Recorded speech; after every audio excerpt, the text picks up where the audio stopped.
Our nightly interview now. There's a new campaign group which describes itself as the most significant women's movement since the suffragettes.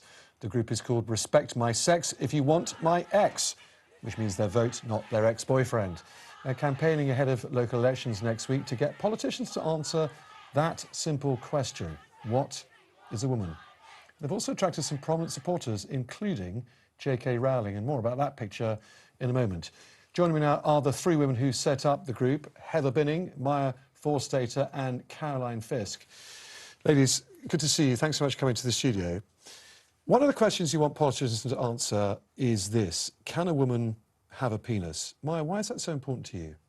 Because particularly in single-sex spaces like changing rooms, toilets, prisons, they're single-sex for a reason, because sex is biological, and women and girls taking a shower shouldn't have to be surprised by someone with a penis, basically. OK, and if politicians can't answer that question or answer it in the way you'd like them to, don't vote for them. Absolutely. You can't protect women's rights if you can't define what a woman is. Heather, so I'm clear, because this is a complicated debate, isn't it? The difference between you and some in the trans lobby is you think people can change their gender but not their sex.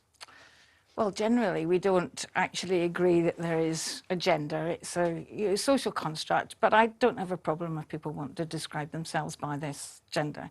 But sex is very specific, and we have to be able to specify the sex of individuals.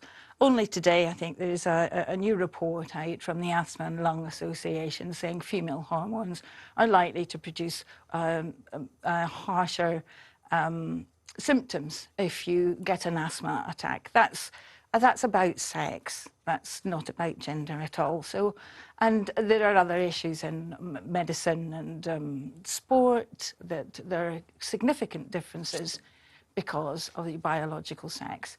And so regardless of whether you have a gender or not, sex must always be specified and understood. OK, well, that's quite clear. Caroline, let me turn to you. All three of you believe women are generally in danger unless they heed these warnings. Why is that?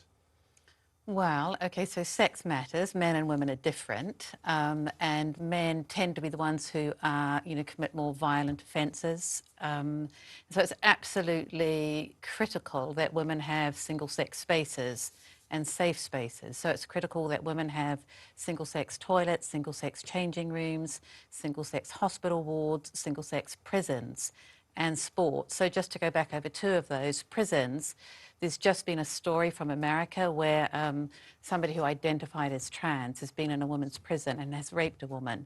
So it's just extraordinary that in this day and age we said that because a man has identified as a woman that he should be in a woman's prison, and now he's gone and raped somebody. So it's absolutely clear that men should not be in women's prisons. And similarly, sport. I mean, men are bigger and heavier and stronger and faster than women, so they shouldn't be in women's sports. And it's a safety issue as well as a fairness issue. Now, you're aware of what the other side of this argument say. They say you're demonising trans people by making this argument. What's your response to that? We're not demonising anyone. We're all moral equals. What we want is an open debate. So over the last few years, really, there's been no open debate on this. There's been no free speech. So this is also a free speech issue. We must be able to have the debate reasonably and rationally and make our arguments. So it would be fantastic if there was somebody here today who could have the open debate.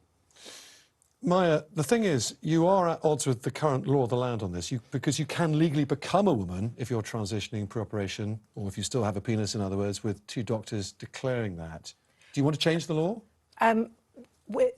You can legally change your sex, but that law then has exceptions for single-sex services, for sport, for hereditary peerage. So in fact, although you can change your sex in terms of what it says on your birth certificate, that doesn't mean you should be able to use opposite-sex services or be able to play in opposite-sex sports. And the Equality and Human Rights Commission has recently come out with something clarifying the law on that. So it's not that we want to change the law, it's more that we want organisations to follow the law as it already stands, which is that you're allowed to have single-sex services which are based on biological sex.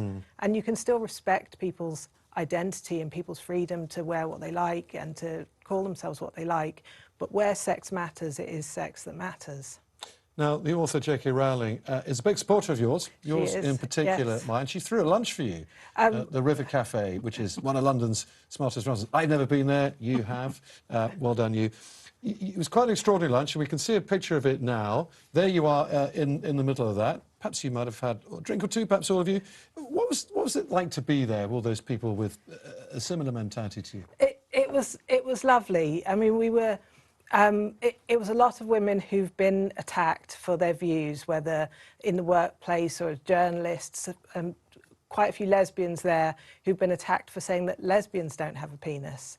And to have JK Rowling standing up for us and inviting us for lunch, it was lovely. And we were really just celebrating how far we've come in terms of bringing this debate into the public domain and getting politicians to pay attention. You lost your job over this whole argument, and it was in fact JK Rowling's tweet in support of you that got her into the firing line over all this. It kind of feels like we're almost sort of comrades in arms together now.